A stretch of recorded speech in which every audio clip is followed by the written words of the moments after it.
Wenn der Ton geht, 1, 2, 3, schönen guten Abend. Schönen guten Abend zu einem ganz besonderen Vortrag im Rahmen der Wiener Festwochen und des Programms Into the City 2017. Ich begrüße ganz herzlich Slavoj Žižek. Sie haben ihn schon begrüßt. Ich begrüße den Direktor der AK Wien, bei dem ich mich auch für die Kooperation ganz herzlich bedanke. Christoph Klein, schön, dass Sie hier sind.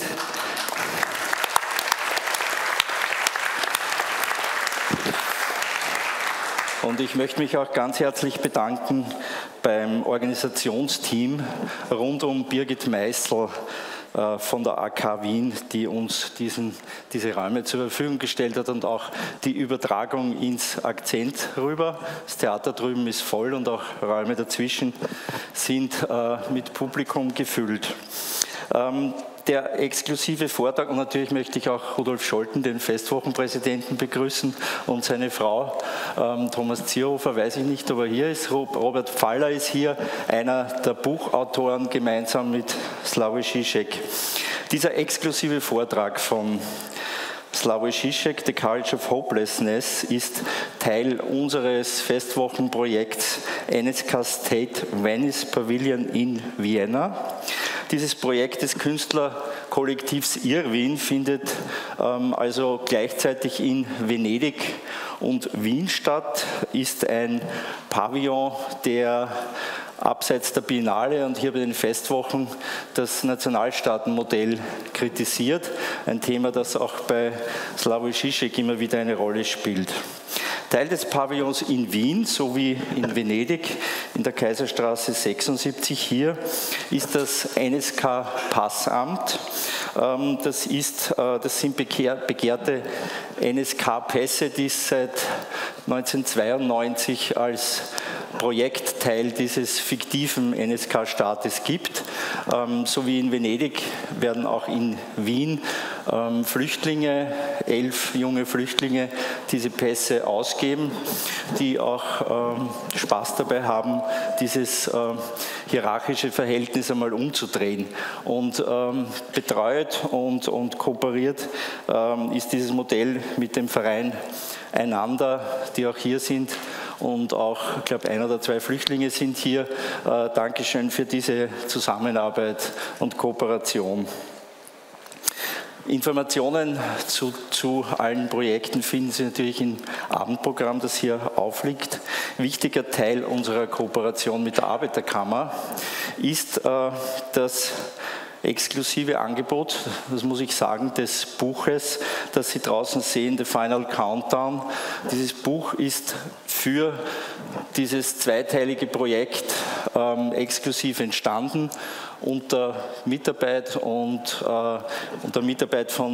Slavoj Žižek und Jela Grecic mit prominenten Autoren. Einer davon ist hier, Robert Pfaller, auch herzlich willkommen.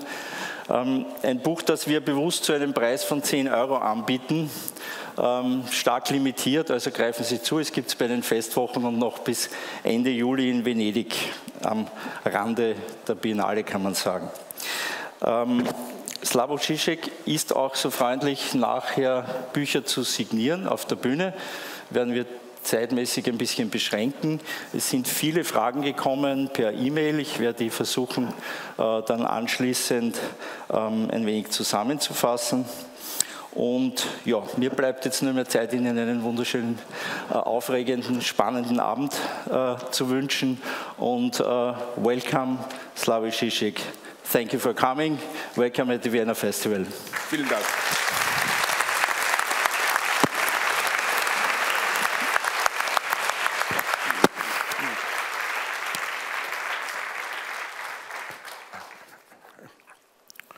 Ich danke Ihnen und ich möchte gern auf Deutsch sprechen. Leider geht das nicht.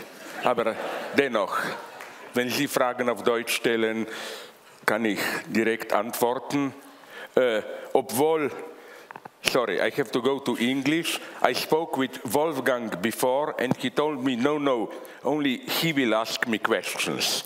So I like this step from bürgerlich-liberalen Demokratie to wirklichen Volksdemokratie, where the leader knows best what is good for the people and he will speak for you. You know? Thank you very much. I will please have a little bit of patience because I will not do, I'm getting tired of them, my usual jokes. I will really try to cover the topic. So, let me begin with a wonderful quote from George Orwell. I quoted it often in my work, where he describes the typical attitude of academic radical leftists. The text was written in 1937. Quote, "We all rail against class distinctions, but very few people seriously want to abolish them. Here you come upon the important fact that every revolutionary opinion draws part of its strength from a secret conviction that nothing can really be changed." End of quote. Orwell's point is that many radicals invoke the need for revolutionary change as a kind of superstitious token that should achieve the exact opposite, prevent the change from really taking place. Again, like today's academic leftists who criticize capitalist cultural imperialism, but are in reality horrified at the idea that his or her field of study would really break down. And as I mentioned in Venice a week ago, I think that big biennales like Venedig Biennale are a model of this. Did you notice how all these big biennale, I don't know, Kassel, Venedig, their ideology is more and more the ideological presentation of biennales, that of radical leftist self-criticism. We are all penetrated by capital. We know we are just a tool for capitalist investment. We should criticize ourselves. But you know the famous quote from your greatest compatriot here, Sigmund Freud. He quotes that famous Jewish jokes of two Jews used to lie to each other, so that the way to really lie is to tell the truth, because you are expected to lie. And the other, so one Jew says to the other, "Why are you telling me that you are going to Lvov when you are really going to Lvov? I know." So again, my answer to that self-critical attitude is, why are you saying that you are just an instrument in the reproduction of cultural capital when you are really just an instrument in the reproduction of cultural capital? So how then to break this circle? It is only when we despair and don't know anymore what to do that change can be enacted. We have to go through some kind of 0 point of hopelessness. The lesson of the 20th century communism is that we have to gather the strength to fully assume this hopelessness. Giorgio Agamben said in an interview that thought, das Denken, is the courage of hopelessness. An insight, again, which is especially pertinent for our historical moment when even the most pessimist diagnostics, as a rule, finishes with an uplifting hint at some version of the proverbial light at the end of the tunnel. The true courage is not to imagine an alternative, but to accept the consequences of the fact that there is today no clearly discernible alternative. The dream of an alternative is a clear sign of theoretical cowardice. It functions as a fetish which prevents us from thinking to the end, the deadlock of our predicament. In short, the true courage is to admit that the light at the end of the tunnel is most likely the headlight of another train approaching us from the opposite direction. This train, approaching us from the opposite direction, assumed lately many forms. In the last year or so, troubles in our global capitalist paradise exploded at 4 levels. The renewed so-called fundamentalist terrorist threat, our declaration of war against ISIS, Boko Haram, and so on. Geopolitical tensions between and within non-European new powers, China, especially Russia. The flow of refugees crossing the wall that separates us from them, and so on and so on. And I would like to begin with this problem, which now appears to be temporarily resolved, but which I think will explode again, the so-called, I even don't like the name, problem of refugees.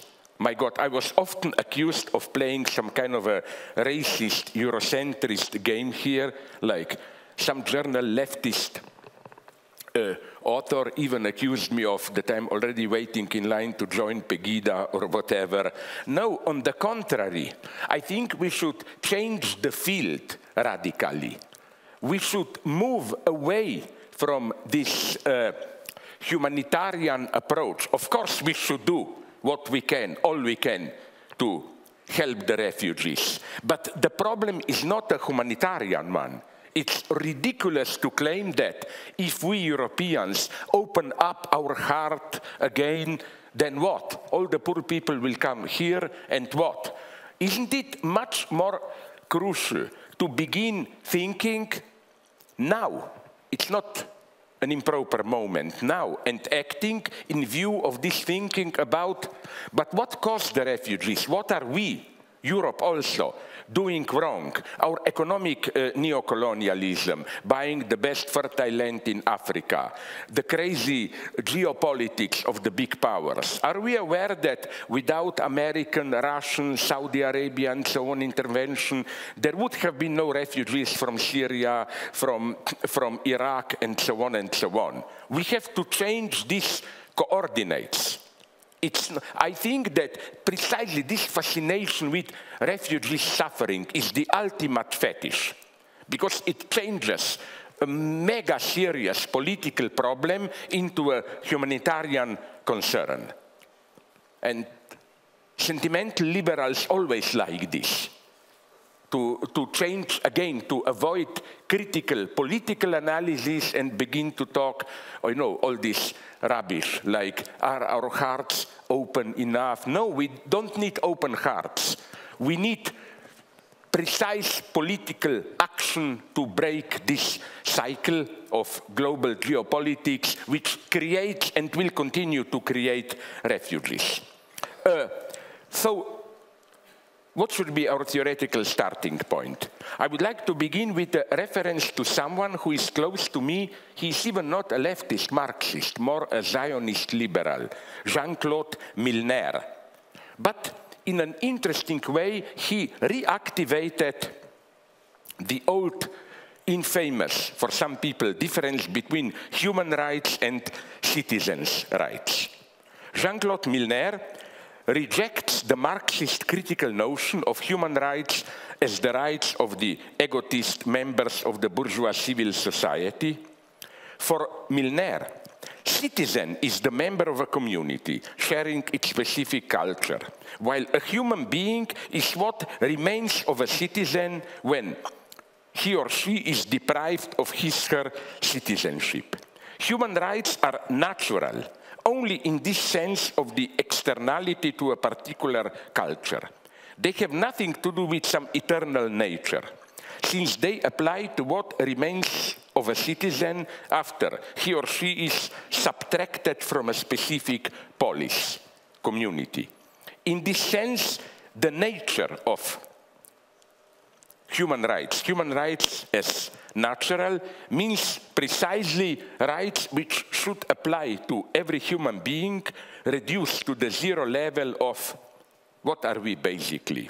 Bodies, animals which speak. A nice, although a little bit too long, maybe quote from Milner. One gains a glimpse into the real of the rights of the body in examining what goes on when they are denied to individuals. Every day brings us a new example. I do not have to think about bombs and poisonous gases. I think about Calais, you know, the camp which is now dismantled there. in France. Those who are assembled there from the year 2000 are not guilty of anything. They are not accused of anything. They do not infringe upon any part of the law. They are simply there and they live.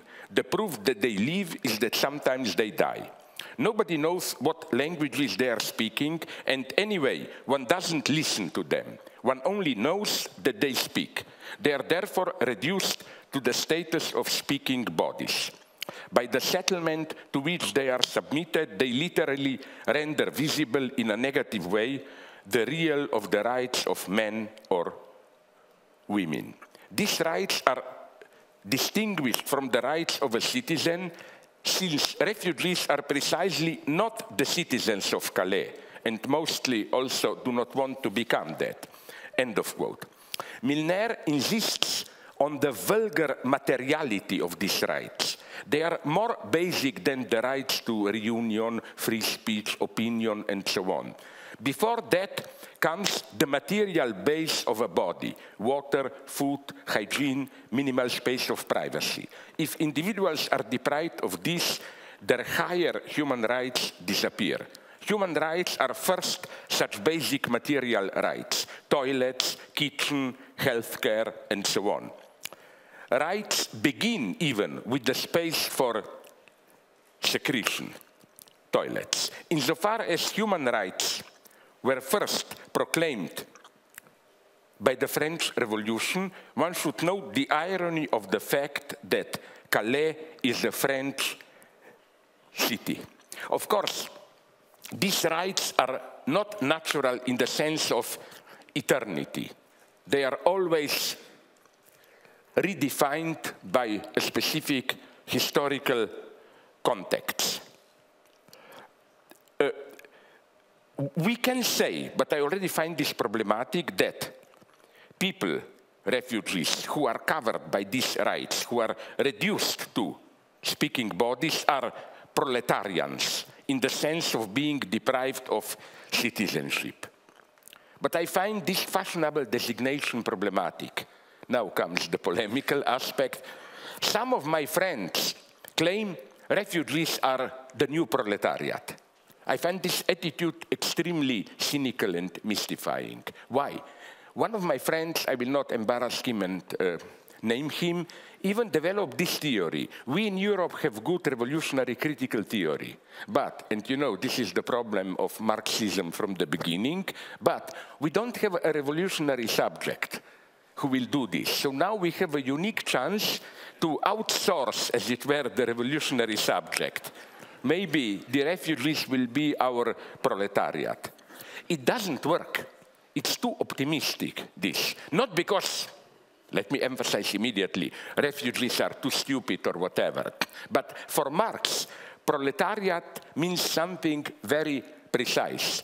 Workers who generate wealth but are deprived of the substance of their being, exploited, and so on and so on. The irony is that, as far as I can see, most, or if not most, at least many, among the refugees would precisely like to become proletarians in this sense. The irony is that, and this is what complicates everything, the irony is that the traditional working class, let's say you're a traditional worker, you are okay, alienated in the Marxist sense, blah, blah, but you have a permanent job where you are permanently exploited and so on, but you survive and so on. This is almost a privileged position today. We have permanently unemployed, we have refugees, we have precarious workers and so on, who, I'm tempted to say, strive all the time to become good, old-fashioned, exploited proletarians in this sense. You know, that's the problem with Marxism today. It is, in a way, Marxist analysis of capitalism, it is more true than ever. The Marxist description of the capitalist dynamics, the famous lines in Communist Manifesto and so on, they reach today a level that Marx couldn't even have imagined. You know, when Marx says everything solid, melts and incredible dynamics, all natural relations dissolve. Could he even have imagined, for example, the consequences at the level of sexuality with transgenderism and so on and so on? So it's more radical than Marx imagined, but at the same time, and that's the nice Hegelian lesson, precisely when some concept is fully realized, directly seems to describe reality, a gap appears. The victory is the moment of defeat. So if I try to describe in the best possible way where Marx stands today, I'm tempted to quote one of my favorite Rabinovich Radio Erevan jokes from ex-Soviet Union. You know, Radio Erevan was legendary. There is a real Radio Erevan, but I'm talking about legend. A radio station to which listeners were allowed to call it to ask questions, and the answer of Radio Erevan was always, in principle, yes, it's true, but. So one of these famous questions to Radio Erevan is it true that the Jew Rabinovich, this is the legendary figure of Soviet jokes, that the Jew Rabinovich won a new car at a state lottery? Radio Erevan answers, yes, in principle it's true, but it wasn't a new car, but an old bicycle, and he didn't win it, it was stolen from him. So it was something similar that we have to say concerning, is it true that proletarians are today a threat to existing system, blah, blah, blah. Yes, in principle it's true, but the true proletarians are not proletarians at all, and so on and so on. Now I want to do another complication here, which I also think Marx didn't take fully into account.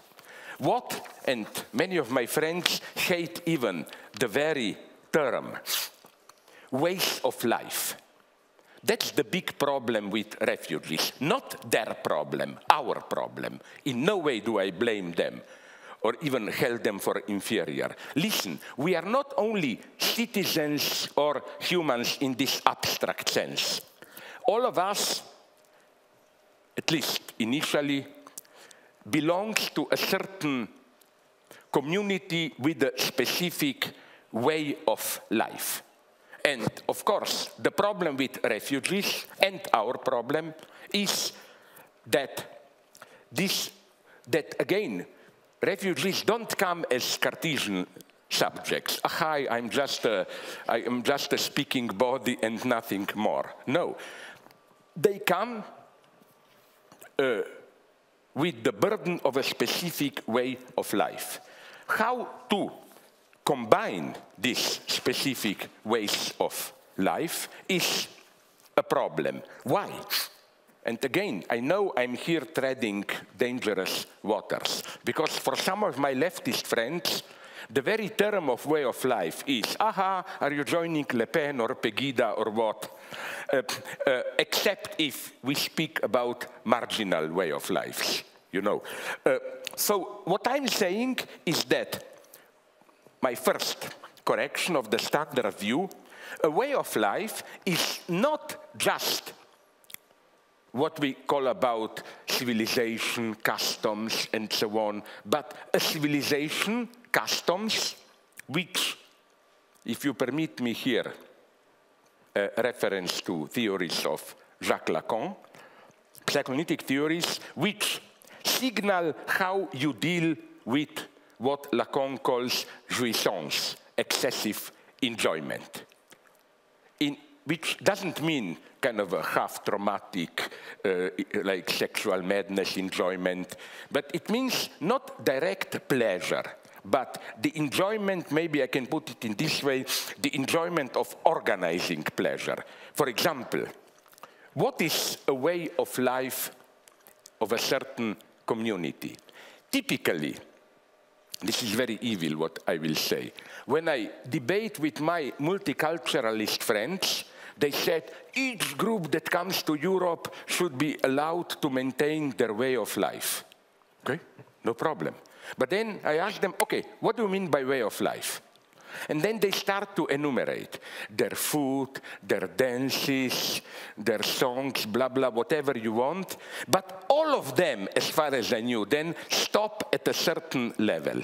They never add their sexual customs and their relations of hierarchy. But they're at the very core of a way of life.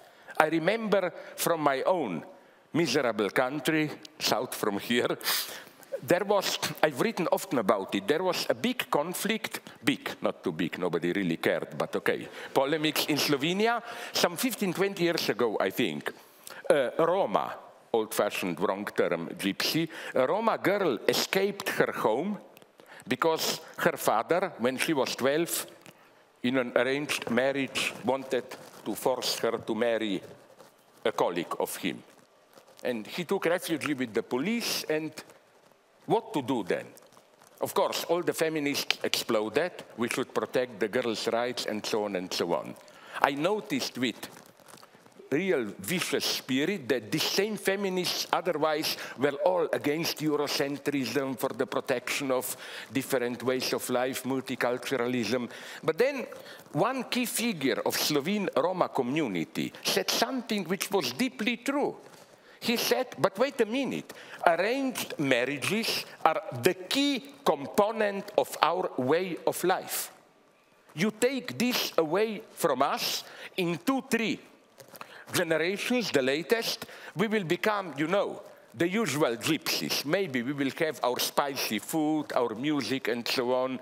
We will disappear. So where do you stop here? And I'm not, to avoid a misunderstanding, in no way am I claiming, yes, they are barbarian, we should impose of them our way of life. I'm just, or another aspect, hierarchy, social hierarchy. For example, in India, caste system, I'm sorry to tell you this, is their way of life. And consequent post-colonial theorists there accept it. For example, when I was in India, I asked them, what are you doing to abolish castes? And they said, who are you to preach us to this? Western Democrat, racist, neocolonialist, culturalist, who wants to ruin our traditional way of life. Again, in a way, they were right. You know, this is, I think, an impossible dream, that you think you can bring together what we in Europe, and I'm not saying we are right, I'm just describing, that we in Europe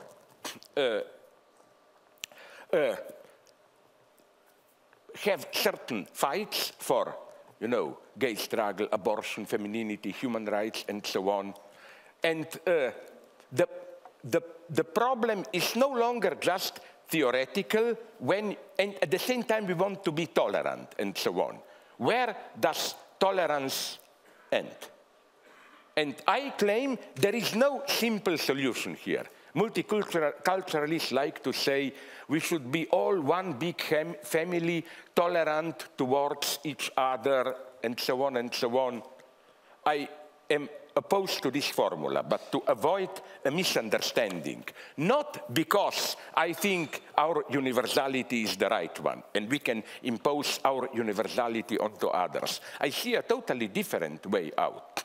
As I immediately discovered in India, there is no neutral way of life. What those, and this is typical, although they present themselves as leftist, what Indian post-colonial cultural studies people present as their way of life has an extremely strong class dimension.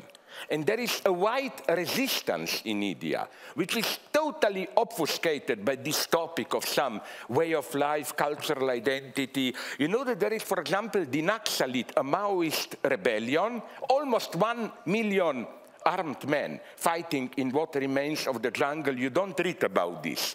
What about, I encountered them, I immediately established contact in India, the so-called untouchables, and the lowest among them, those who are cleaning dry toilets.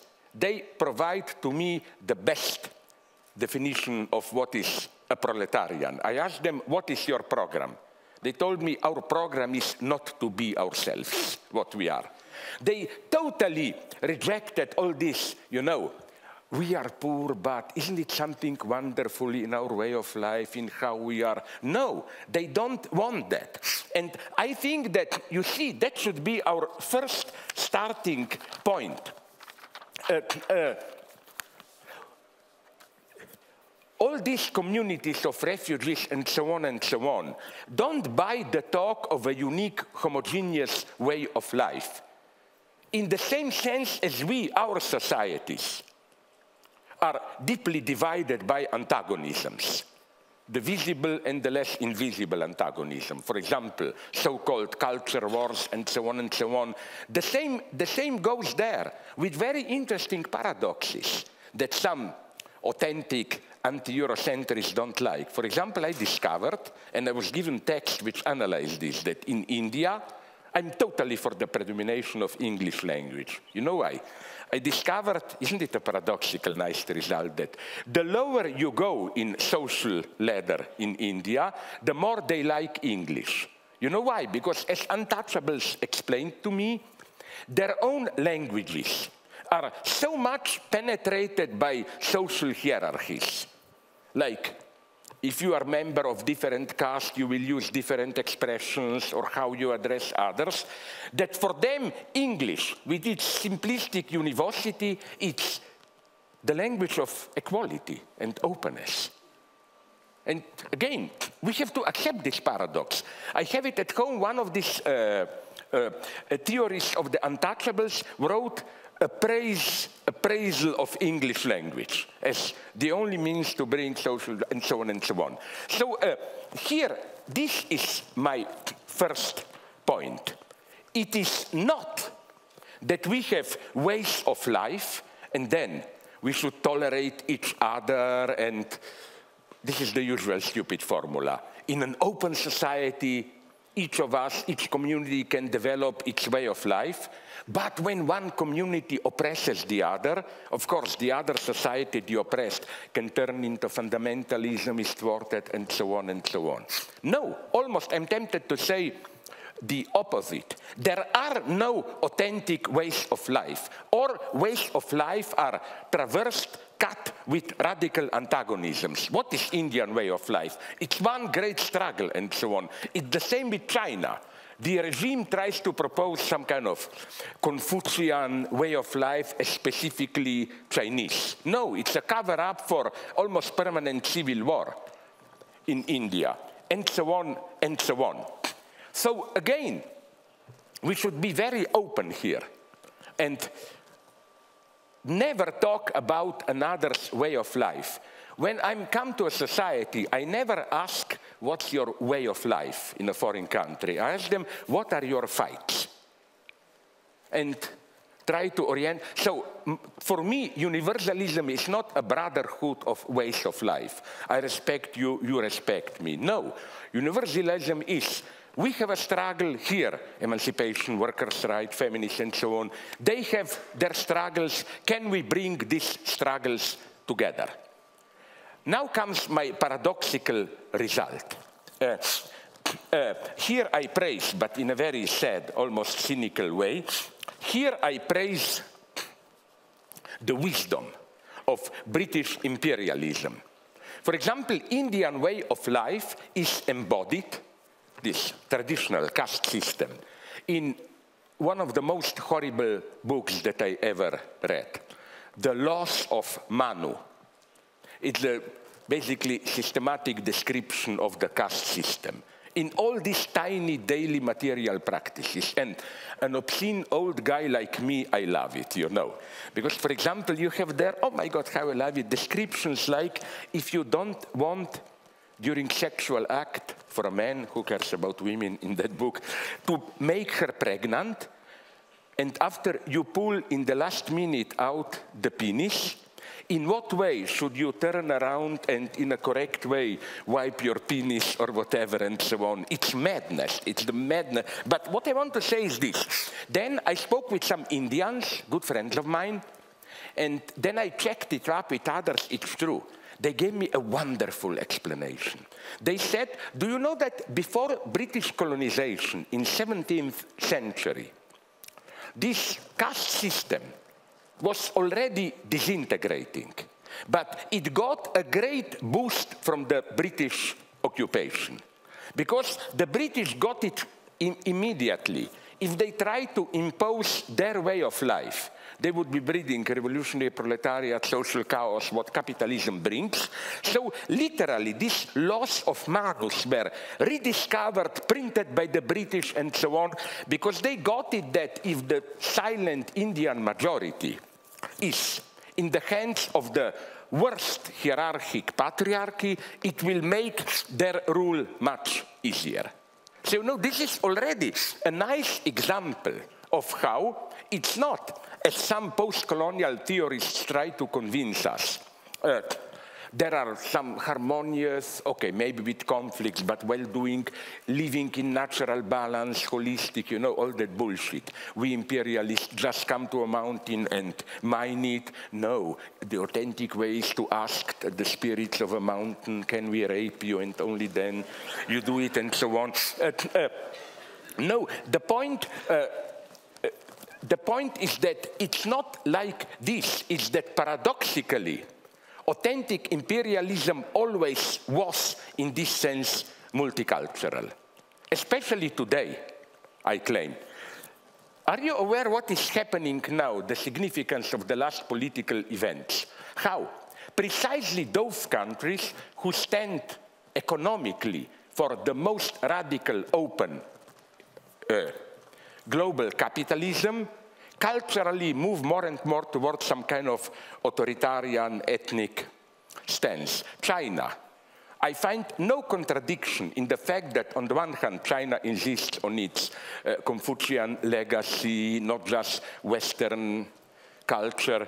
At the same time, as a very shrewd, I think, reaction to Trump's stupidities, you saw what Xi, the Chinese president, said a week ago or so. He presented himself and China as the true agent of global open market against protectionism and so on. The same with Erdogan in Turkey, the same in India with Modi and so on, and so on, and so on. So again, we are encountering here real problems. That's all I'm saying. Let me mention, I learned it from a Tibetan friend, this. A wonderful, terrifying example from Tibet.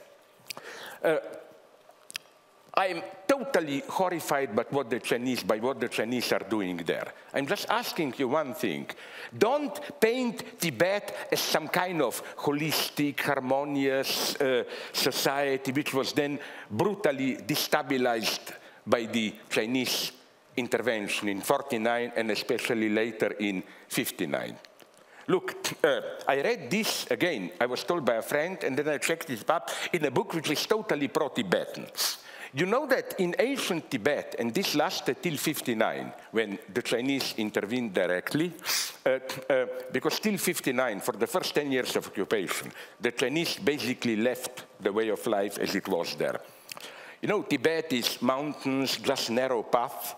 So if two persons walking in the opposite direction meet on a path, one has to step aside. And it was strictly codified. Those who is lowest, let's say an ordinary guy meets a high priest or a feudal master, he has not only to step aside, but do a certain gesture, which is so disgusting, humiliating. Adopt, bow his head, but at the same time make a specific expression with his face, like look with eyes as an idiot up, and like, basically, you see what a disgusting idiot I am. And it's so nice, I like this, always, being devil's advocate. When, in the late 50s, Chinese wanted to prohibit this, of course, what was the outcry? Oh, imperialists, you are meddling in our way of life, and so on and so on. Now, Chinese were extremely brutal, I agree, but the situation was more complex. You know, when Red Guards in the mid-60s were thousands of them ruining monasteries in Tibet and so on. It's nice to ask one simple question. Who were these red guardists? The rumor was Chinese brought them by trains, by planes, and so on, hordes of wild. No. Now we know the data. You know how many red guardists came from China to Tibet?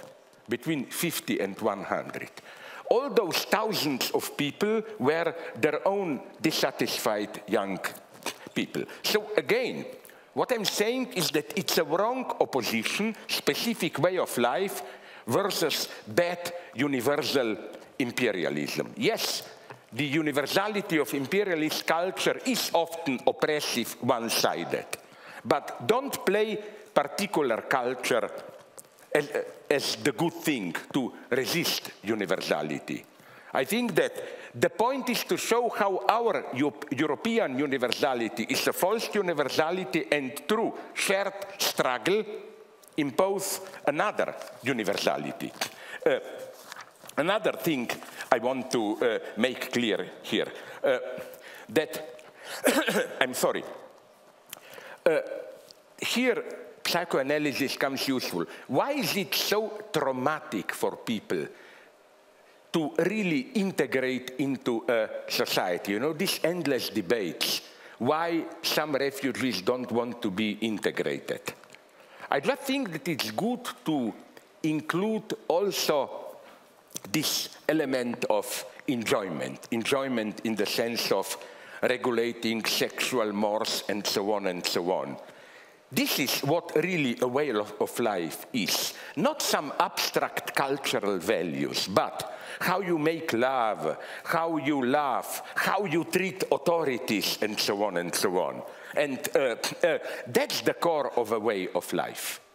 So when I said some ways of life are incompatible, I was accused of being a Western racist and so on and so on. No, I just claim that this is a real problem, in the sense that what's my main point? Not we should impose some standards on others. No, no, no, we should be here very open to dialogue and so on and so on. But my thesis, to put it in very abstract, even Hegelian terms, my thesis is that universality is not something above particular ways of life, in the sense that we have each our own way of life, but we are all universal. We love, but each of us loves in a different way, and so on. No, universality is something that corrodes from within every way of life. For example, fighting for universality does not mean impose our universality on others, and the same goes for ourselves. But fighting for the universality which is part of our own way of life as the critical energy which fights all that is particular reactionary in it. For example, for me, gay rights, abortion, and so on, it's universality fight in our culture. Women's rights and so on, struggles insofar as they emerge in Arab countries, are their own fight for universality. And here, it's very interesting point of how I learned from my Palestinian friends. Even Israeli government, IDF, the occupation of the West Bank, plays the same game as the British. They still have among Palestinians so-called honor killings. And the Israeli occupiers practically, whenever possible, ignore them, don't intervene, because they got the British lesson that it's much better to dominate the West Bank, to have these traditional Palestinians with their honor killings and so on and so on. So what we should connect to on the West Bank is those, and they exist. I know them, wonderful rapper singers and so on, people, cultural groups, women, who are at the same time opposing Israeli occupation of the West Bank and their own traditional culture, claiming that they are ultimately on the same side. rejecting this idea that simple recourse to one's traditional identity is enough to resist universal capitalism or whatever.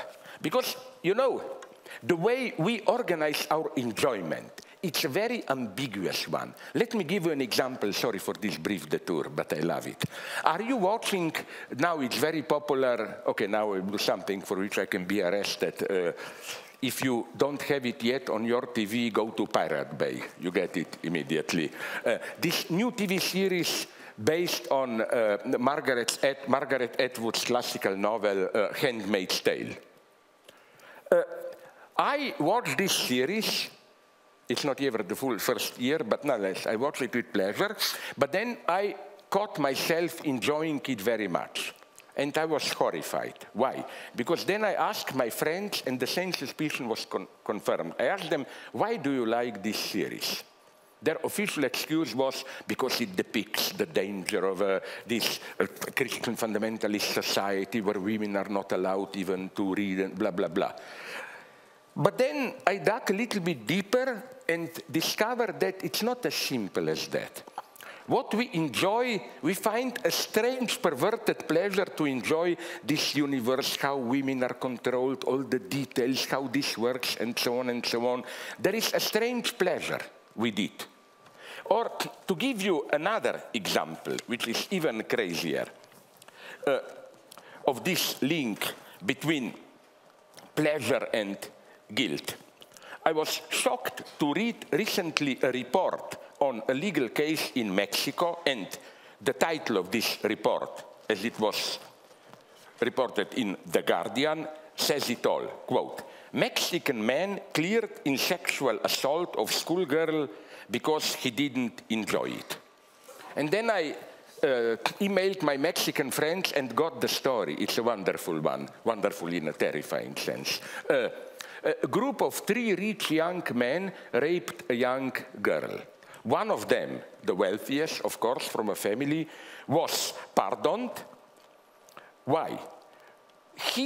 There was no debate about facts. It was all clear. But the guy, his defense was not, I didn't do that. He admitted that he, sorry to be tasteless in details, that we played with squeeze the girl's breasts, he penetrated her vagina with fingers, all that. But his defense was that he acted without carnal intent. He didn't sexually enjoy it. And the judge claimed this makes him innocent. Because if he didn't enjoy it, it was not a sexual assault. Of course, feminists explode that.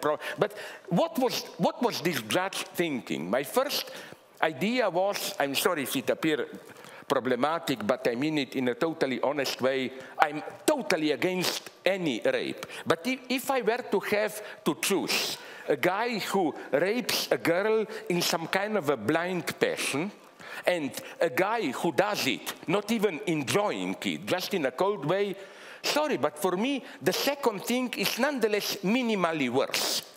Because, fuck it, why did he do it if he didn't enjoy it? Obviously, out of pure brutality, to humiliate her, he didn't even have the excuse of, I couldn't resist my passion or whatever. Obviously, the silent premise of the judge was, experiencing pleasure as such makes us guilty. With quite a logical conclusion, if you didn't experience pleasure, you are not guilty. And I think this is maybe part of our Christian legacy, and it goes even further. The first step is pleasure is guilty. But as every good psychoanalyst knows, you must bring this to the end. Not only pleasure makes us guilty, but without guilt, there is no pleasure. And isn't this maybe, I simplified, the basic premise of Protestantism? You know, like, as we say, that was a common saying when I was young. In Catholicism and in Protestantism, you can do whatever you want. Just in Catholicism, if you confess it at the end of the week, it's okay. In Protestantism, if you feel guilty while you are doing it, it's okay. And you know, this is what I wanted to make clear with enjoyment. Yes, pleasure is pleasure, but guilt transforms simple pleasure to enjoyment. You take away guilt, pleasure is just a stupid physiological pleasure. And I'm so sad I don't have time here to go deeply into this crucial opposition between pleasure and enjoyment. Enjoyment would be pleasure generated by all the detours and so on in our approach to pleasure. Like, sex is not just, I see you, I jump on you, or whatever. Sex are all the detours of seduction and so on and so on. There is no direct sex. Let me quote you an anecdote from my friend, the British Lacanian Daryan leader. I used it in just one of my books, so it's safe to repeat it here, which I love it. He is a practicing analyst, and he told me he had a patient who reported to him one, how to call it, slip of tongue, Fehlleistung, or what.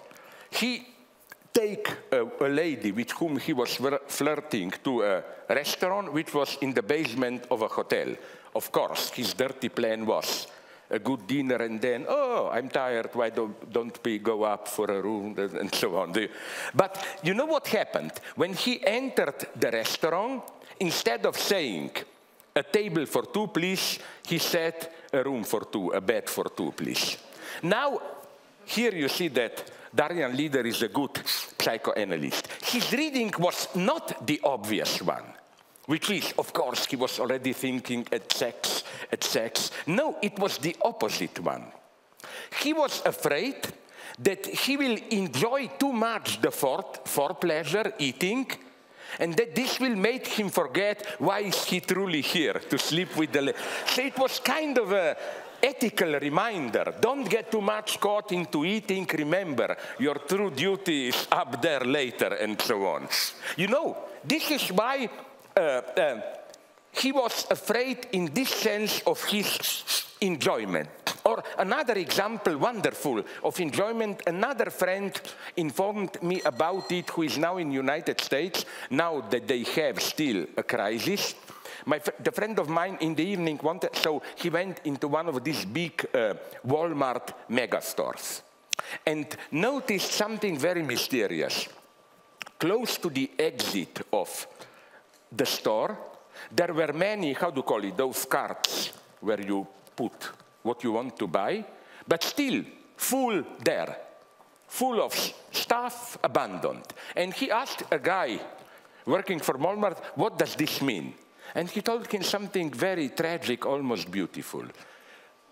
Impoverished middle classes who had this ordinary ritual of going to shop now cannot afford it. So they came there just to do the ritual. They walk around, put stuff in and so on, and they leave it there, they go. It's a wonderful example how they get enjoyment without pleasure. I don't have time to show you another example which is the purest for me, and it's terrifying. I hope you saw it, not to be terrorized, not to enjoy it. Joseph Goebbels' Totaler Krieg speech. Took it, you find it in 10 versions at YouTube and so on. And you know what's so surprising? He doesn't promise pleasure, it's just more suffering. Like Goebbels said in almost Kantian terms, do you want a war which will be so total that you cannot even imagine how total it will be? Do you want to suffer so much more that you cannot even imagine how much you will suffer? And this is really, in a terrifying sense, a great speech. Because there is no promise at the end, but at the end you will... No, he just promises more suffering. This is enjoyment jouissance at its purest without pleasure. So, okay, now let me check it up, because, okay. What I will do is this. If you allow me to go a little bit over, I wanted, before coming to the conclusion, to do another detour through apocalypse, since we already, that how we, and here I wanted also to refer to my good friend Robert Faller, who is here, how this dimension of enjoyment beyond pleasure is, as a rule, embodied, enacted in all those blind, superfluous rituals and so on that accompany our acts of, as Robert Faller developed this in detail in one of the most wonderful institutions that I imagine. This is the title of one of his books, Belief with No Believer, with No Bearer. You know, this was always for me the basic miracle of social life. How there are beliefs which can function socially without anyone believing in the first person. Like, allow me to repeat, I hope you don't know it, another wonderful story that really happened in my country in the 70s, ex-Yugoslavia. There was enough toilet paper in the stores. But a rumor started to circulate that there will be a shortage of toilet paper. So now comes the beauty. What happened? People, in contrast to what we usually assume, did not distrust powers. They accepted it that there is enough toilet paper. But they reasoned in this way. But what if there are some idiots who really think that there is not enough toilet paper? So, to make it sure that they have it, they will start to buy it like crazy, and there really will not be enough toilet paper. To prevent that, it's good for me now to go and buy a lot of toilet paper. So you see the point. Nobody believed that there really is not enough toilet paper. It's enough to presuppose that there is another one who believes in it, and at the end, the result is the same. I will not bore you here with the standard stories that I like to repeat of these beliefs of Santa Claus, you know, like ask parents, do you believe in Santa Claus? They say, of course not, I'm not an idiot, I buy the presents. You ask children, do you believe in Santa Claus? Of course not, so why do you act as if, well, not to offend my parents and to get, you know, like there are numerous examples of this belief which functions socially, beliefs, without anyone in the first person believing in them. And we can go even a step further.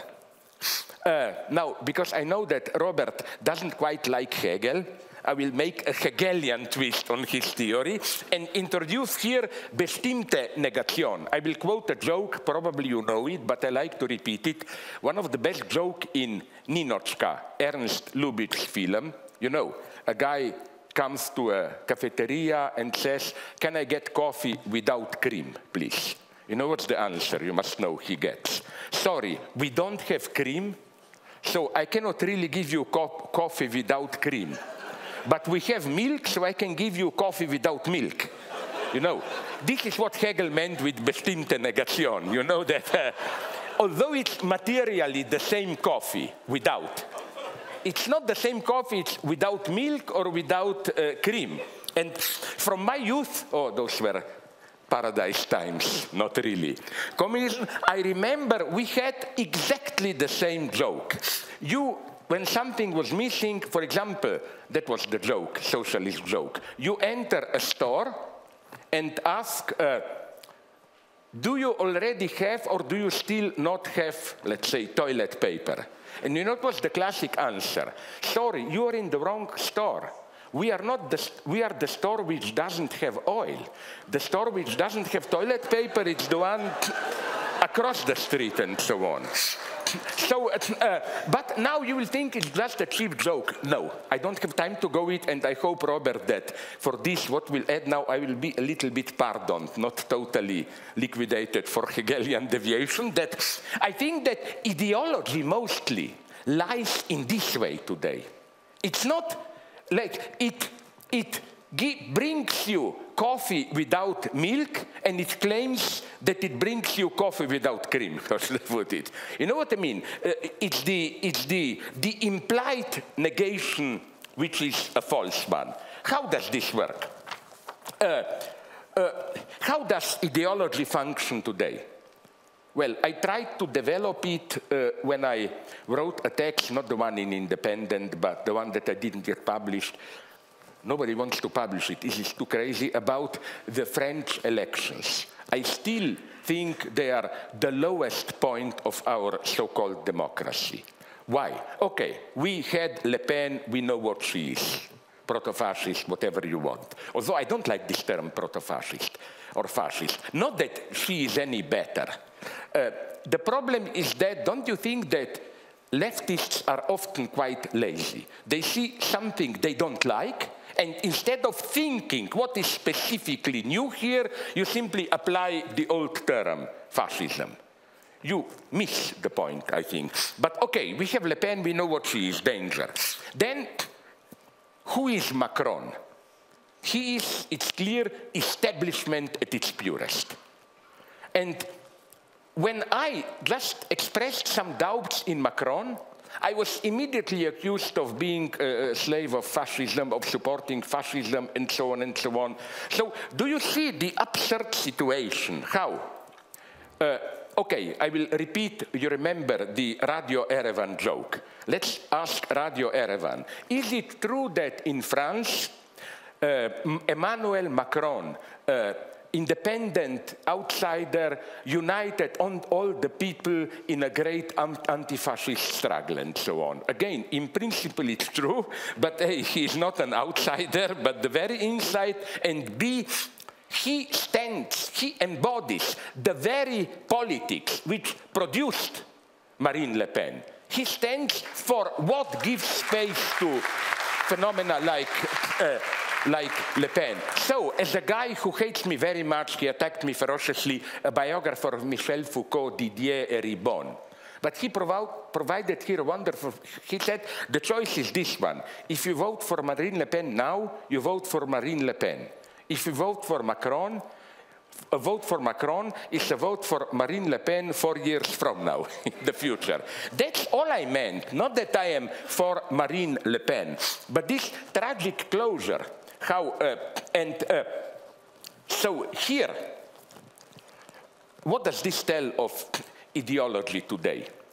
Alain Badiou at some point put it in a wonderful way when he wrote that the main function of ideological censorship today is not to crush actual resistance. Repressive apparatuses do that, but to crush hope. To immediately denounce every critical project as opening a path at the end of which there is something like Gulag. So I think that that's the crucial thing that happened in France. You know, we had Marine Le Pen for what she is, and we had establishment at its purest. No actual alternative. And the paradox being, if you wanted to move more to the left, you were proclaimed an instrument of the right. That's what centrist liberals like to do today. They claim there is no longer a difference between left and right, just between liberal openness, which means global capitalism the way we have it today, and right-wing populism. So I think that one of the great prospects, this makes me really sad, for Europe, is that this standard politics will go on the way it is, which brought us into trouble. Just every 4 years, we will be mobilized to vote for this politics in order to prevent the fascist danger, you know. And then, if you will move to the left, they will say, no, no, objectively you serve fascism, and so on and so on. So we are in a very sad situation. I had another long part, but one has to, you know, at least from what I said now, you know what, why people call me Fidel. Not because of politics, but, you know, comrades, 5 minutes and then 5 hours, no? So I'm a little bit too long, I admit it. But now, if you ask me a more fundamental question, what can we do? What ethical attitude is the proper one today? When I say courage of hopelessness, I, of course, don't mean it we should just despair. I'm just saying that courage of hopelessness means not renounce hope, but get rid of the false solutions. Recognize a false solution which appears as a solution, but it's really a train moving towards you. That's the only way to really invent something new. Now I will do something quite surprising for some of you. I will show you a clip, have patience, some 5-7 minutes, of a film which I really like. It's from this new Danish noir series about a detective called Karl Mørk. He designates himself as a terminally depressed detective. And this is, towards the end, what you will see of the film. Original title is Flaskepost, Flaschenpost, message in a bottle. But the title was very nicely changed in English, it A Conspiracy of Fate. Just so that you see the situation. Not yet. Wait for half a minute. After. The situation is that in a small hut close to the coast in the sea, there are 4 people. There is this detective, terminally depressed detective, broken chain there. And then there is the serial murderer called Johannes. He holds enchained Mørk, inspector, as prisoner, and 2 kidnapped children, a boy and a girl. And Johannes is a pathological killer who presents himself as one of devil's son, whose task is to destroy faith. And he says to Mørk, and now I will take away your faith. And I just, if it will work, should I maybe put this away? I don't know, so that you will see more. Let us, please, now you can do it. Show this clip.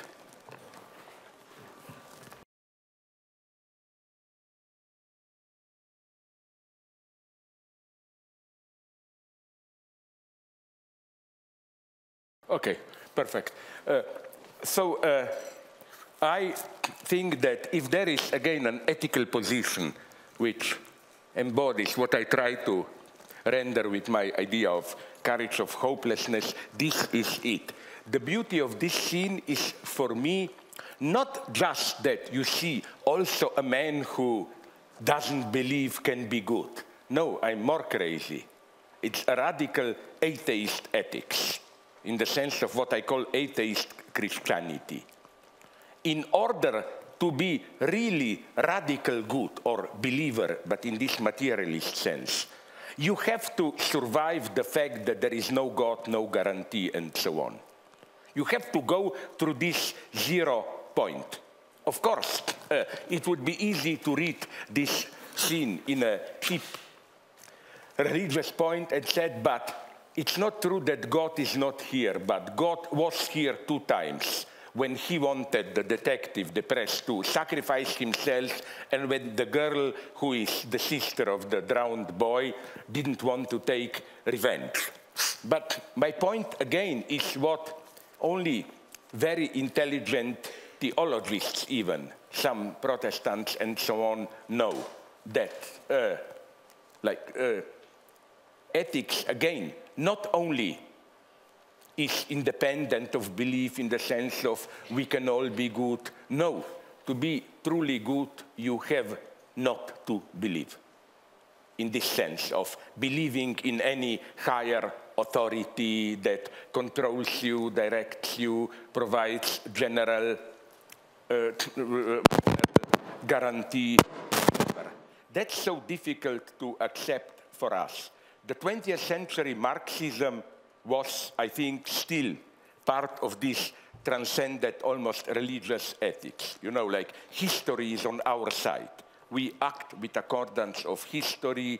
We get direction from history. Today, we have to act alone in this sense. There is no higher sense. There is no higher authority that will guarantee, provide meaning to our acts. There is no meaningful totality. It no longer works, that classical teleology which was still operative in traditional Marxism. You know that the most disgusting metaphor I can imagine for religion, the so-called big painting metaphor, that we, limited humans, are like idiots staring at a picture, which means reality, too close, and you see just stains. If you step back, you see that what appeared to you stains contributes to the harmony of the entire picture. In my reading, Atheist of Christianity, this is what dies on the cross.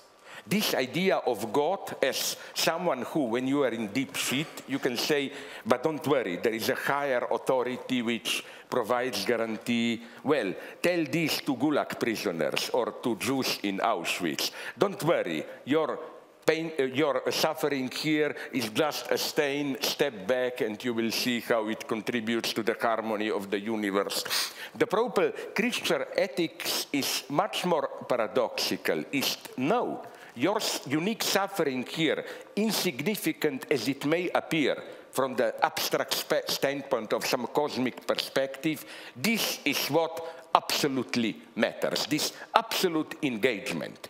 This paradox, to put it in theological terms, although we are obviously a small piece of dust in a small planet, as they say, on the outskirts of our universe, but nonetheless, in some existential sense,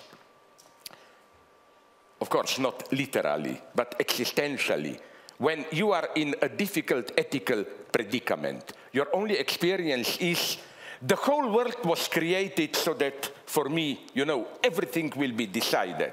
The fate of the universe in this fight here and now. And that's how I even read the radical notion of love.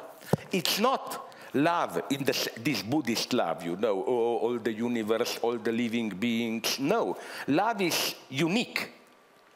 That person, and I don't care if all the world disintegrates. That's why true love for me is not simply love for this or those reasons. There is you know, when you truly love someone, if you are asked, why do you love him, her? The only answer is, because I cannot do it without. It's impossible, simply, to step out, to leave behind. Love is not this cosmic Buddhist, all-embracing perspective. Love is a link to an absolute singularity. It's a total imbalance in the universe. So that would be, if you ask me, my existential perspective, the only hope given to us today. You have to be radically atheist. We are approaching deep shit, it's clear, at multiple levels. Ecological crisis, biogenetics, just name it. And I'm provoked to provoke you, Peter. I can do it because, only a leader will be able to ask questions. You will not be able to ask me. I even think that Protestant predestination means this. It is predestination in the sense of our fate is decided. But the secret premise of Protestantism is not, okay, if our fate is decided, so, sorry to be vulgar, let's sit down, get drunk, drugs, and watch pornography. Who cares? No, you have to fight all the time. You know why? Because we are predestined, but we never can know what is our destiny. And that's, for me, paradoxically, the highest freedom. The highest freedom is to guess, which, of course, it means select, create your eternal destiny. No matter how limited we are in our practical choices, we can always choose our destiny, as it were. To put it in philosophical terms, and that's how we should react to today's crisis. We have a destiny. We are predestined. If things go the way they go, in 50 years, either it will be a total ecological social catastrophe, or, in the best case, as Hollywood teaches us wisely, it will be in films like Hunger Games and so on, it will be a new class society, those who are in, those who are out of the cupola. It will be worse than the old class society. This is our destiny. And the thing to do is to radically change the entire frame, to change destiny itself. to change the entire perspective. That's why I think we should reject that simple strategy, you know. What are the realistic options? Let's diminish pollution a little bit, you know, all this idea if temperature raised for 2 degrees, it's still good. If for 2.5, it's bad. These are totally imaginary numbers, I claim. That's superstition. No, we have, as they say, to change more radically our own way of life. Now you will say, I'm dreaming. Listen, maybe I'm dreaming, but I'm not alone. Even intelligent conservatives know this.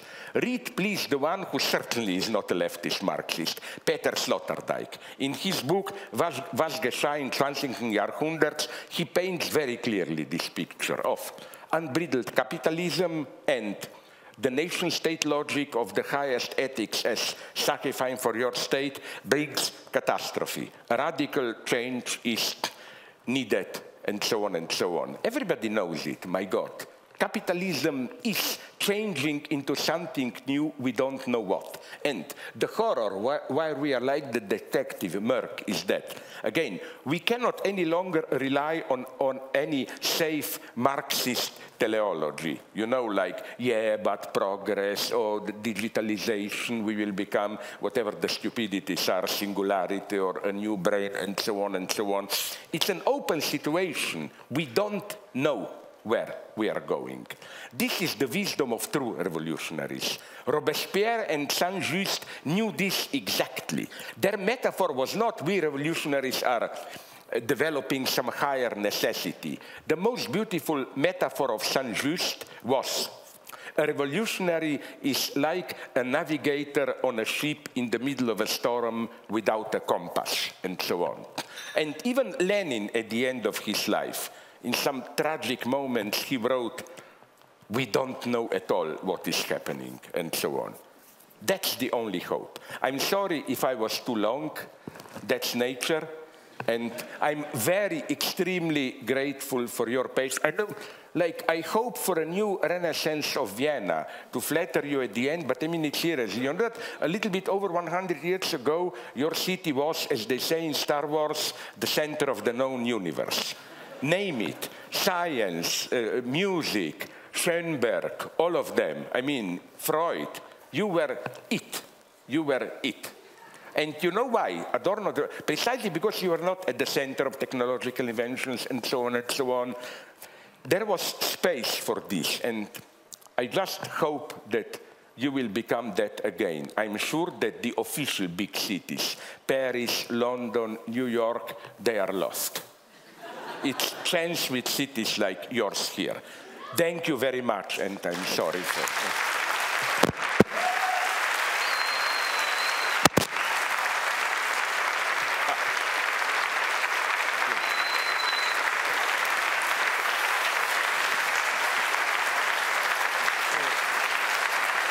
Stop. Let me repeat my old joke. Don't waste your energy now. When we take over, in different official conferences, you will be forced to applaud, you know. Keep your energy for our dictatorship later. Okay. Now, jetzt Genosse Stalin wird ein kleines Resümee mit kritischen Bemerkungen geben. Slavoj, thank you very much for no, I'm grateful to you, seriously. Always interesting lecture and to be with us.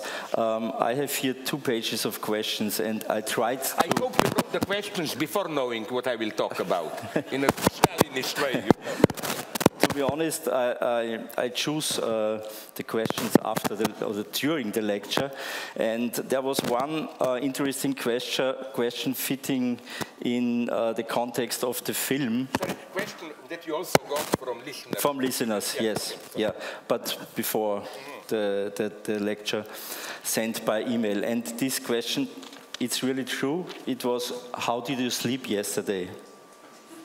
I mean, I know you love the detective stories, and we saw the film, so maybe it fits to the film. What is the point of this question? I don't mean it in a naive way, but if you put it the way you put it, it would be like as if yesterday I raped 5 children and now how was I able to sleep the last night? No, I must tell you this, the same as you. As a heavy diabetic, whatever problems I have, there are no problems with sleep. I sleep more than well. The only problem, and I can confirm this, the truth of Freud's interpretation. Sorry. I rather go to this, yes, okay. Of Freud's reading of that famous Vater, siehst du nicht, dass ich verbrenne. You know, we don't just escape from traumatic situation into sleep and then dreams. What regularly happens, and it happens to be all the time, is that, okay, there is something unpleasant going on, you escape, you dream. But then the big question that Freud asks, a very naive question, is, why do you awaken in the dream? His answer is implicit, you sleep.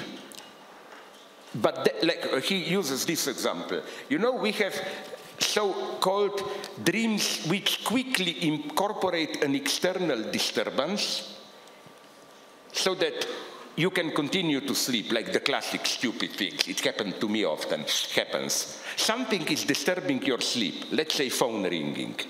What you do is you quickly construct a dream in which a phone is ringing so that you gain time. Now the big question is, but why do you then awaken? The standard primitive answer is that simply the external intrusion gets too strong. Like you can, to be vulgar, go on sleeping. If I just say something, you can, but if I start to beat you, there will be a limit. No? But Freud's answer is the opposite one. You escape from external disturbance into a dream. But what you then encounter in a dream can be the trauma of your life. So you, in a dialectical sense, you awaken to be able to continue the dream, which is the dream of your daily life. Let's say you did something horrible, you want to forget it. And you dream, but you awaken when in the dream you confront that trauma. So it's a beautiful idea, which is, I think, a correct one, not in this metaphysical, romantic sense, our life is just a dream, but that our everyday reality is structured not as a dream, but as an repression, Verleugnung, whatever, of something traumatic. So that will be my answer. I have no problem falling asleep. But unfortunately, I quite often awaken in, the problem is awakening. I awaken in nightmares, confronting different traumas, and so on and so on. So that would be the answer to that question.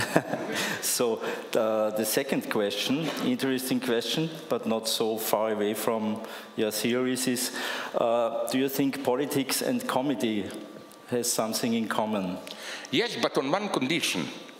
My God, I didn't pay you for these questions because they are so, till now, so easy and nice that, you know what's crucial, if you permit me a brief improvisation here. The crucial thing is to learn, and I often develop this point, that comedy is not only the easy thing. When things get really horrible, then they are too horrible to do a tragedy out of them. The only thing you can do is a comedy.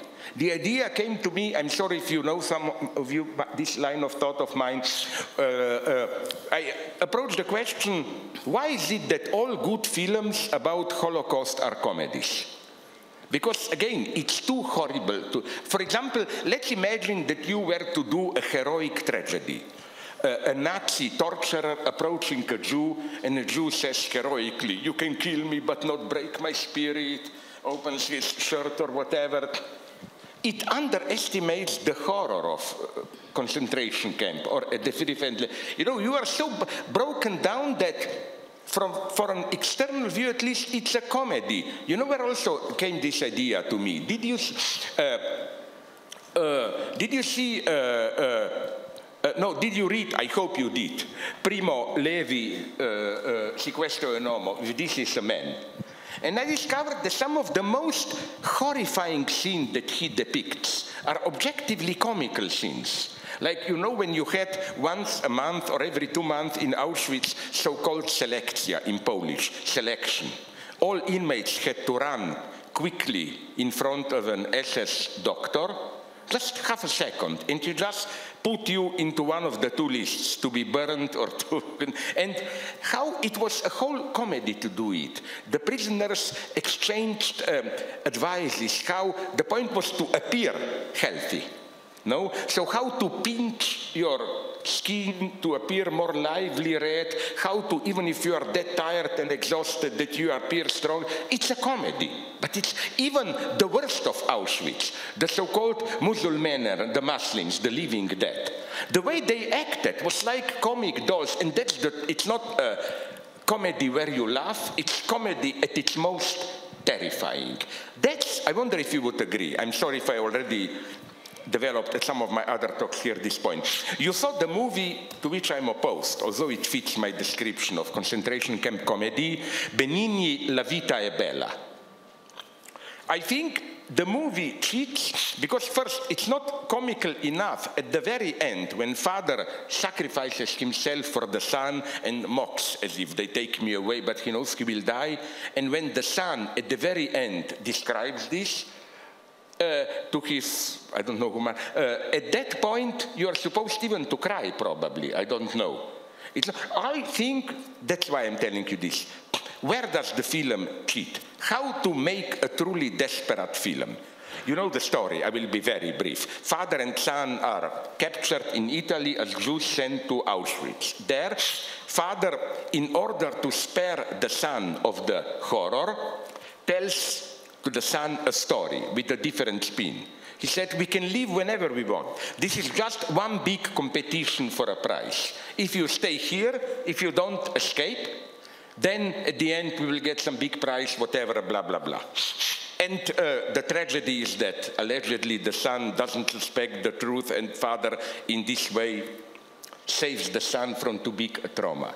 But imagine there would have been a way to make a movie much more horrible along the lines of the story that I said about Santa Claus. What if just before he is taken away to be shot, the father, Benigni himself, were to learn that his son, he pretended to his son, this is just a comedy. His son knew the truth all the time, and he also pretended to believe his father, just not to make it too harsh for his father, and so on. That would have been what I would have called in Kierkegaard's term infinite resignation, and so on. I think that the other horrible film with, how is it called? Pasqualino Sette Bellezze. Maybe you know it. It's another desperate, I think it's Liliana Cavani or Lina Wertmüller, Holocaust comedy, is much better because at the end, when laughter stops, you don't get some sublime moment of crying, you just get total despair, and so on, you know. Sorry. As they say, you know, when I was young, we were still reading, now it's forgotten, Karl May Winnetou, and then the chief said at the end, Hauk, ich habe gesprochen. So, ich habe gesprochen. So, okay. Die letzte Frage, the last question, what do you think about Austrian politics at the moment? It's very difficult for me to talk about Austrian politics without laughing, but not for the reasons that you think. No, you are wrong. You know that the name of your foreign minister, who will now even maybe be your prime minister, Kurz. In my Slovene language, this is an extremely vulgar term for penis. Much worse than Schwanz and so on. So when they say Kurz is coming to Ljubljana, everybody dies laughing, you know. And I think that in a way, even now that Kurz will visit Slovenia, the titles in Slovene was Kurz is looking at you. And this sounds, because it's a Kurz te gleda. When I'm tired of you, I say Kurz te gleda, like let the prick look at you, which means fuck off, you know. No, but I'm saying that although he's supposed to be intelligent, nice, Well, maybe ultimately he is ein einfaches Kurz in Slowenisch, you know. That he could have done much more precisely taking into account the unique Austrian position, even Kreisky, I think. As much as I don't like these jouisseur decadent types, but wasn't Bruno Kreisky, okay, he was Chancellor, but nonetheless, actually, he was much more, I think, intelligent in playing, in knowing how to nonetheless play an international role with this unique, neither here nor there, Austrian position. Like, your position enables you to do more, I claim. Your unique geopolitical position.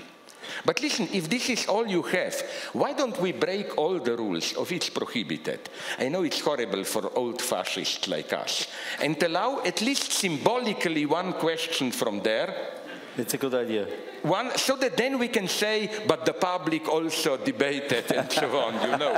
Because I feel bad. Even the better thing would be to, this is deepest anti-feminist manipulation, to have a lady ask the question so that we can say, but no, ladies were also, you know. Sorry, do you agree? Did That's a good idea. Something too much? Like, at least one question, if you want to, because I really, all the jokes that I made, but like, maybe we shouldn't totally dominate the people. Does any of you, sorry, you are. Sie können die Frage auch auf Deutsch stellen, wenn Sie wollen. I start with English. Okay. You say the problem in France is that after 4 years of Macron, you will have maybe Le Pen. Because the causes which will, yeah. In German we say, es ist besser ein Ende mit Schrecken als ein Schrecken ohne Ende. In diesem Sinne wäre es nicht besser, man hätte wie in den Vereinigten Staaten gleich Le Pen gewählt oder Trump, das ist geschehen, nicht? Und wir haben jetzt den Schrecken, aber das Ende. I know what you are saying, and when I said, although I was misunderstood, that I prefer Trump, I was attacked for the same reason. My thing would you know what I hoped? No, in France I didn't support Le Pen because I think she is more dangerous with all the openly fascist tradition than Trump. But listen, I think still basically I was right. My logic was this one. First, and we can see it clearly now, no, Trump is a confused guy, he is not a fascist and so on. He's evil, dangerous. My point was this one about Trump. Only a kind of a shock, which hopefully will not be too dangerous, can awaken the American left. I hoped for a more dynamic faced with the trauma of Trump's victory in the Democratic Party. Unfortunately, it's horror what is now happening, and as some of my leftist friends like Colin West said, it's not the problem of the United States now, it's not even primarily Trump, it's the catastrophic reaction to him of Democratic Party. They were first horrified, Trump, the end of the world. Now Democratic Party is radically renormalizing Trump. Nancy Pelosi said recently, don't be afraid, Trump is like Reagan or Bush, after 4 or 8 years will be back, and the Democratic Party establishment is now using all its energy, not to really fight Trump, but to throw out the Bernie Sanders danger. So I still, you know, it's not an a priori statement. I'm not this old-fashioned crazy Marxist like communists in Germany, 33, besser Hitler, the lines would be clear. It's a very strategic statement. I'm just afraid, as I said, that we are entering a new cycle. Isn't this a very sad prospect? But what you said, I deeply appreciate that logic, because do you remember, I think I found a wonderful example, even with my limited knowledge of German. I remember some 20 years ago, was it, when against Kohl, the candidate was Hans-Jochen Vogel. And I know enough of vulgar German that I know verkohlt means verbrannt with coal, no? And vervögelt means we know what. And one of the leftist motto was a nice lady saying, besser vervögelt als verkohlt, you know. I like it, I'm sorry. But what I'm saying no, I'm not so crazy. I'm well aware of dangers. I'm desperate. I know all the risks. And again, in France, Le Pen is not innocent. We are witnessing entering now a terrible new era, not so much France, not even new Austria, but some of post-communist East European countries, my own Croatia, Hungary, up to a point Poland, Baltic countries. A new narrative is emerging, which is terrifying, which is not only rehabilitation, denial, whatever, of Holocaust, but the idea is this one. To cut a long story short, Holocaust was organized by Jews. How and why? Jews wanted to dominate Europe, to ruin Christianity, and in a cold calculation, they knew that Germany is the only hard moment defending Europe. French are degenerate and British are in their island, so Germany has to be broken. They consciously provoked Hitler to do the Holocaust, so that now Germany is just in this regressive mood, non-aggressive, accepting refugees. Now come with the second point. The claim is there is no Arab-Israeli conflict. It's just a mask to blind us. The Arab invasion, refugees of Europe, is a Jewish plot to ruin Europe. Why I'm telling you this? Not to shock you, but for one reason. Isn't this sad? And Trump is part of the same movement. This regression, decadence of public speech. Such rumors were circulating all the time. But till 5 years ago, maybe 10, they were a private obscenity. You talk like this if you're crazy with your friends at a Gaststätte or where. Now they more and more penetrate the public speech. I think this is a catastrophe. So that's how the title of the book is meant, not the final countdown, will we be swallowed by refugees? No. I think we should be more proud, but in the right way as Europeans. European legacy of enlightenment and so on, it's a great legacy. The true threat to it are not refugees, our own defenders of Europe are the true threat to it. Imagine Europe when Le Pen is a president in France and so on. That would no longer have been Europe. Whatever maybe, if there is still worth fighting for in Europe. But again, to calm you down, I'm not totally crazy in just engaging in provocations. I'm just deeply afraid. If just this type of conflicts will get repeated, Macron-Le Pen, then at a certain point, Le Pen will win. We have to change the field. That's my only point. Thank you, Slavoj, very much. Ich danke Ihnen.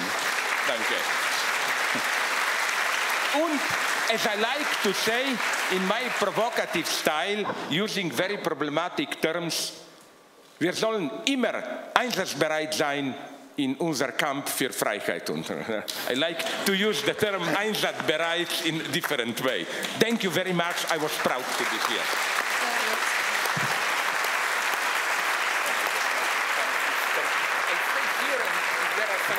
Yeah, you make it clear for the book signing.